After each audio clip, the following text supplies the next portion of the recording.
Hi, everyone. I'm here with Jacqui Burnett. She holds a bachelor's degree in commerce and an MBA and has helped numerous businesses with their strategic financial goals. She is a certified integral coach and trained yoga teacher and founder of the movement Dare to Be Love. And she's written a memoir called Life's Not Yoga. Thank you so much, Jacqui, for being here. Hi, Annie. Thank you so much for inviting me to spend time with you today. Thank you. I'm so excited. I'm going to just jump right in with some questions. Thank you. That's perfect. Okay. So why did you write your memoir? Annie, I do talk about it a little bit in my book that when I was 13, 14 years old, I believed I was going to write a book one day. And I've gone through various stages in my life where I believed I would be an author. But I also talk about it in the book, as you know, having read it, is that I sort of crushed that for a long time. I crushed that desire, the desire to write, the want to write, the need to write. And from about 2002, I just knew that this was going to happen again. And I started dabbling with writing and picking up old journals and old notes. And it just sort of took a life of its own from there. And then I committed full time to it in 2012. And most of the reason is as a result of the multiple traumas that I've experienced, that I wanted to share with the world how I overcame them. But I think when I first started writing, I have to be entirely honest, it was very much attached to my ego and a sense of bravado for overcoming them. Whereas when I actually got to the process of writing and finally publication, and as I've shared with you, it took me 9 years to actually complete the book. My ego needed to be silenced and the writing needed to come from the heart. And in the end, that is why I wrote the book, is to share with the reader that there is hope beyond whatever we experience in life.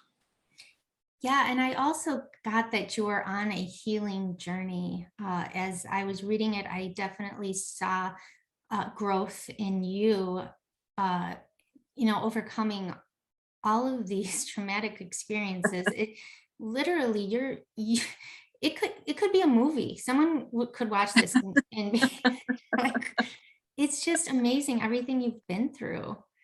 It is definitely. Somebody said to me that they'd like to see it as a movie. And then at one stage I was working with a young writer who was helping me to get my spoken voice into the book. And at one stage, she said to me, I've written a book. I said, yes, you have. And she said, you need a lot in a book to make it exciting. I said, well, let's start. And she said, well, let me take down your life history. I want to get a real sense of the spoken Jacqui. And when she got to age 16, she said, we've got a problem. I said, what? She said, we don't have a book. We have a BBC series here. So maybe Netflix will pick it up. Because I know you had no problem with it being exciting. It was exciting. And okay, so let's talk about the title, Life's Not Yoga. How did you choose that? If I'm entirely honest with you, the title was originally called I Dared to Ask, and my development editor and my editor were very annoyed with me because I was not negotiable at all. And then in 2017, I finished the final manuscript, and then I just worked on rewriting from there, knowing that this was the final book because it went through multiple manuscripts. Something started pressing through me that the title somehow didn't necessarily speak to the story and didn't give a sense of hope. And even though you see what I'm asking the universe for, I'm very clear about that throughout the book and what I'm asking for. We were sitting about 2 years ago, and I decided I was going to change the title, and it took us about 2 years, and we eventually had 100 titles to look at. And one day I was reading through the book, and as you know, at one stage I say in the book, Life's Not Yoga. And I said to everyone, this is the title, this is the title. And then we sort of put that out for beta testing, and I just realized this is what the title had to be because it speaks to the whole story. Yes, and this title is also important because, we know that life is not just yoga, it's about our response. And that's why there's the play on life's not yoga, or is it? And then about finding love in the chaos of life is really about finding, we have to find comfort in the position of the pose on the map. And I'm sure we've all heard our yoga teacher say, you know, find comfort in this moment. And we're like, no, I don't want to do this. Well, that's how I found about life often, is, you know, I didn't want to do life. So it was about finding comfort in life. Yeah, it's a perfect title. So let's talk Thank about you. the cover. So You- I love it. I love the cover as well, particularly the upgraded cover. It was interesting, you know, being an indie publisher, you don't know what you're doing. I've learned so much in the last year from my readers. I've learned so much by working with various companies that are specialists in how to sell a book, in terms of getting, oh yeah. This is your first version. Thanks, Annie. It's interesting. Some people are very attached to that and annoyed with me for changing the cover. But I didn't really know what I was doing. And it got to a stage where I was getting frustrated, where I felt the cover wasn't coming to life the way that I sensed it would. And I let it go. And I actually knew I would change it. In my heart, I knew I would change it. But I wanted to test the words behind the cover with readers. And they've been so amazing. I've had so many fantastic reviews, so many amazing responses. And then I thought, no, it deserved time and effort to change the cover. So yeah, we are. And it's a lovely transition. You know, it shows my growth as well. My growth as an author, my growth as an indie publisher. So I'm very excited about where it is now. Oh, good. I love it. I love the first and the second. You can't Thank go you. wrong. I'm so glad I managed to get a second one to you before today. I know. God, I mean, considering you're in South Africa, but Amazon's everywhere, right? Yeah, Amazon, yeah. Thank heavens for Amazon. Okay, so you talk many times about how you could have died but had survived, and I mean, I didn't count them. How have you counted how many times it's been since, near death? Well, when I finished writing the book, it was 9, and you know, it's my 9th one that I experienced up in the Rocky Mountains. And I know you've had a sneak preview into that horrendous car accident I had 5 weeks ago. But I nearly choked to death 3 months ago, and someone had to come to my rescue. You know, the interesting thing is, having gone through these experiences, and you know, somewhere I've gone to the other side, I've actually, you know, had to be resuscitated. But I remember with the 2 recent ones, when I was choking, I remember at one moment thinking, if someone doesn't help me, this will be it. And there was this calmness that came over me while, you know, someone was trying to give me a Heimlich maneuver and wasn't quite doing it right. And I had to take his hands and push it into the right position. And thinking in that moment, you know, this could be it. Have I lived a full life? And I felt I had. I don't think I felt that before. And I felt it again when I had this car accident. I remember we were careering into this stationary, massive work vehicle with no warning lights or anything on a national highway. And I remember seeing it, and my partner braking so hard, and I screamed, brake. And, you know, because I realized the vehicle was stationary, and thank heavens for good German engineering. Thank heavens he had a fabulous car. Thank heavens he responded. But there was this moment before we made impact where I thought, what next? What am I going to find on the other side of this accident? Yeah. And I remember there's this insane silence. And, you know, we got out, I looked at him, the airbags deflated, and I shouted, get out the car. And when we got out the car and I was looking at the vehicle, I couldn't believe I was alive. And I thought, well, maybe I am dead. Maybe this is what death looks like. So I'm clearly meant to be alive. This book is clearly meant to be here. And the work that I believe in, which the book is about, and, you know, my blog writing, my online platform about the Dare to Be Loved movement, it needs to be spoken about. So I think I've got maybe more than 11 in me, but as you said, maybe this is enough, and I need to do some work to clear this energy. Yeah, I was thinking, oh gosh, there's some curse that I don't know. We need to, like sage you all the time. Well, Annie, like you as a cat lover, you know, I thought maybe 9 was my number, but clearly not. So no, clearly not. I know. That's why in today's post I wrote about having 9 lives. Well, clearly you have more lives than a cat. Looks like it. Okay, so then you write about believing in signs. I also believe in signs. And so tell me how signs have guided you throughout your life. The signs are always there. And I think when I haven't looked at the signs, I haven't been guided. And I took over, my ego took over. And I was too much in the human realm of the world. And I think if we look at where the crisis is in the world at the moment, I look at those people and I see why there's crisis, because it's too much of the human realm. But when I allow myself to really identify as a spirit having a human experience, and that human experience presents itself in soul, body, and mind. And it's why I talk in my other work and my writing about the 4 elements of self: body, mind, soul, and spirit. But when I identify and I work from the spirit, it's easy to see the signs and it's easy to move forward. And for example, even connecting with someone like you and finding some of the similarities that you shared with me in your email recently, then I know exactly why I'm here, and I know exactly why I need to continue doing what I'm doing and remain inspired and remain motivated and remain committed to the work that I do, even in the scary moments. Yeah, I love it. I agree. I believe that you're right. That signs do appear when you're living your purpose. And I think that's what you're doing. Yeah, that's So, beautifully summarized. Thank you. When you're living your purpose, the signs are there. yeah, yeah. Mm. So how long, I think you might have mentioned this earlier, but briefly, how long did it take you to write your memoir? Well, I like to say my entire life, because that is true on some level. I've been writing it forever. But I committed full time to it at the beginning of 2012. And the memoir actually ends at the end of 2013. And then, so I spent those 2 years, and I spent many years writing the final manuscript, which I completed in 2017.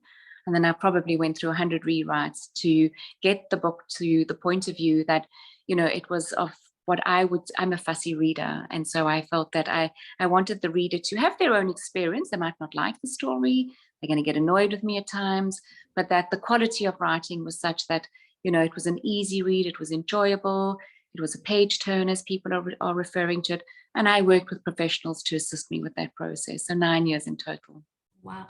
So you stopped at 2013, but you kept rewriting or editing or revising.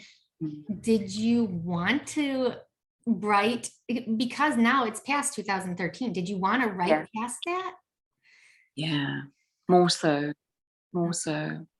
I think when I knew that the memoir, in terms of, it's interesting that final chapter, when I had that experience, I knew that was the end of the book. I knew that was the conclusion. I knew that was the way the book needed to end. And I've never questioned that, never, ever. Okay. And even though there were many times that I was like, will this book ever get to publication? Will I finish it? Will I have the courage to show it to my mother and go through that experience with her? I even delayed publishing it a year for her because she needed to process some stuff. So I think that was probably more difficult for me, but the desire to finish the book as a quality product was vital for me. I never questioned that. So no, it's that belief, it's that core belief, that core knowing that it had to be done, always stayed with me. Yeah. So what was the hardest part of writing your memoir? Ooh. I've been asked that question before, and I never saw it coming. But when I had to because in the book, I show you my dark and my light. You see my nice sides and you see my not so nice sides. And every character in the book, particularly the key characters, there's 6 key characters, you see both sides of them. And what was very hard for me was taking my ex-husband off the pedestal.